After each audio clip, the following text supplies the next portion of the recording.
Hey there folks, today I'm uploading the first Gen 5 Ubers battle that I ever had. My opponent is a guy who I found on the TPXZat. His name is Ron Jeremy. If you don't know the name Ron Jeremy, don't Google it, because it probably means that you're underage, and I don't want your parents looking at your browsing history and being like, what the hell?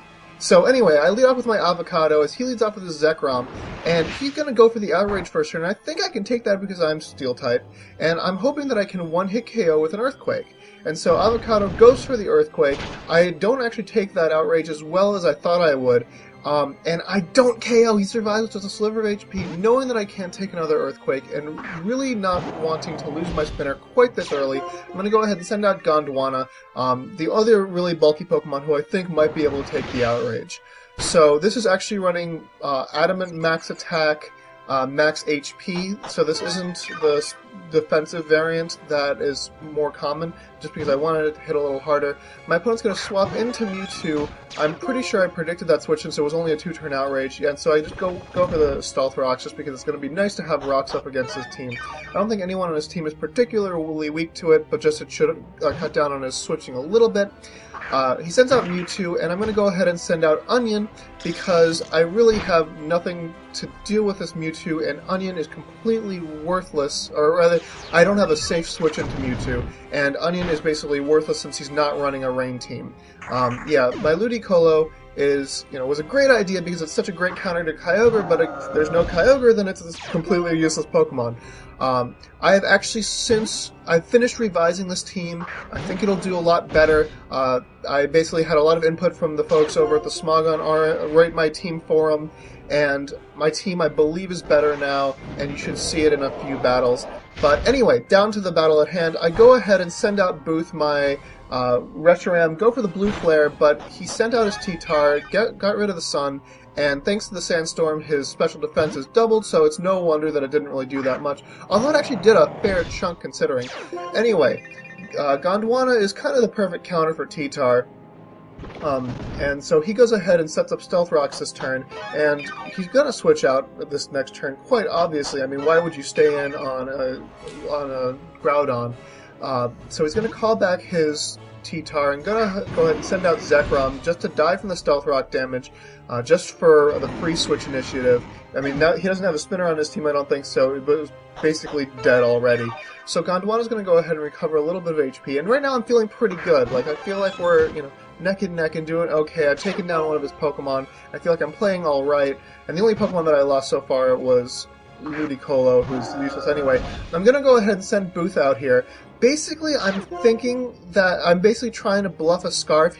I keep on switching him in to his Mewtwo, and he's like, what the hell? Why is he switching in a Zekrom into my Mewtwo? My Mewtwo should be faster and whatnot.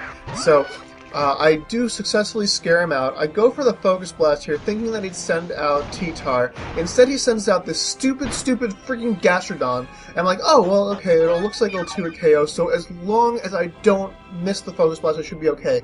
So here comes the Focus Blast. It connects, and I'm like, yes, that's a dead Gastrodon. I'm so happy! And then it survives, and I'm like, crap! And it runs recover. I'm like, crap! And so there's nothing I can do to this Gastrodon, and the sand, no, I think the sand is gone, thank God, but I'm going to have to call back Booth, and this is just really not good. I'm going to go ahead and send out Duroc, my Giratina O. It was an awesome Pokemon on paper, has so many great resistances, but, 120 base attack in Ubers is really not that great, and I'm not running the best set for it, and as you're just going to see, it's not going to be very good. Anyway, my opponent's going to send out Tyranitar again, to kick up the Sandstorm, as I go for the sub on the switch.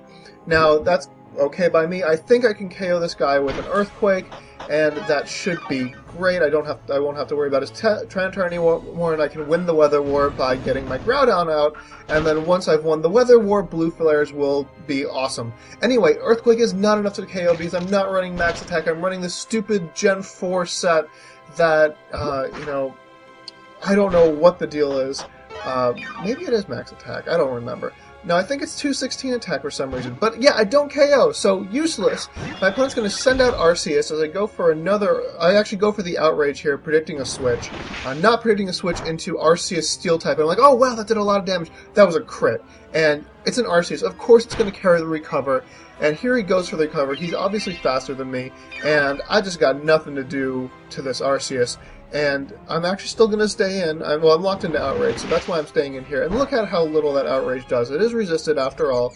I get confused at this point, but this is actually excellent because now I can swap out my moves, and I don't want him to get off a free sub. I'm basically leaving in Duroc for Death Fodder. I'm going to go for the Earthquake just to make sure that he doesn't get a free sub or a free Swords Dance or anything like that up, because my only hope of killing this Arceus is to be able to one-shot it.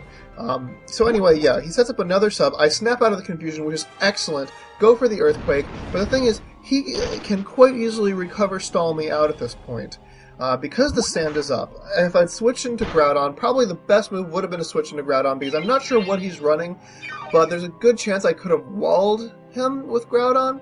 But then again, I'm really worried, since his T-Tar is still around, that if I swap in T-Tar, or if I lose my Groudon, then his T-Tar will be able to win the Weather War and I will have lost the battle. Basically, I'm just at this point equating win the Weather War, win the battle, because that's the conventional wisdom. It's not always true, but so anyway, yeah. I'm staying in and stalling, and he's stalling me out. The freaking awful thing about Giratina O is that it has no access to any kind of recovery, not even leftovers, unless you want to run the Sleep Talk set, in which case you're down 2 moves. I mean, you can't even run Sleep Chesto. But anyway, so Duroc is taking more and more damage, and now his Giratina is going to go for the Judgment, and Judgment has been dealt. Duroc is killed, and that's awful. I'm going to go ahead and send out Avocado here. I'm going to be super duper duper duper fast, so I'm going to be able to outspeed it. I'm hoping that I can one-hit KO with an Earthquake. Probably not the case. Actually, I managed to scare him out, and that's really what I was going for, because I went for the Rapid Spin. That's going to be excellent for Booth, because now it's going to be able to switch in with impunity. He's going to go for the Earthquake here, because my Air Balloon is popped. I'm dead. I actually was thinking that I would outspeed, because I am Jolly, and I'm only, 7 points off his base speed, but this is obviously running a max speed nature, and here I make the stupidest play. I should have gone for the extreme speed. I believe in this iteration I had enough attack EVs that I could have KO'd his Rayquaza, but I completely forgot that Rayquazas carry extreme speed. So my Deoxys A, which I absolutely love, gets KO'd right away, and that's just awful. So now I've got 2 Pokemon left, got nothing to do. I send out Groudon, and I'm just hoping that I can KO. Yeah, his T-Tar comes out, sets up the Sandstream. I go for the Dragon Tail, just hoping to get a KO on something, or residual damage on something. I KO his T-Tar, and that is excellent. And so now, as long as I switch out my Gondwana and switch it back in, I can win the Weather War. But here's the thing. I don't want to... I mean, my only Pokemon left is Booth, and if I sacrifice Booth, then I have no sweepers. So I have to leave in Gondwana to die, and I've lost the Weather War, even though Groudon survived later than his T-Tar. So now I've got no choice. I send out my last Pokemon, which is Booth. No boost from the sun. I'm going to go ahead and go for the Blue Flare, just hoping that he's going to switch into something that doesn't resist it, but if he's got this stupid-ass Gastrodon, and so I'm going to go ahead and Blue Flare him. So, yeah, and it's not going to really do very much. He's going to be able to recover stall me out if he so desires, but I don't think he's even going to do that. I'm pretty sure he's just going to scald me and end this battle much quicker. So yeah, I've lost this battle to a guy named Ron Jeremy. I've lost really badly to a guy named Ron Jeremy. Okay, so there's an obvious pun here. I'm trusting that none of you have already made it in the comments. Let's be mature about this, folks. You know, we're mature adults, at least some of us are. Okay, fine. I got fucked by Ron Jeremy. You happy now?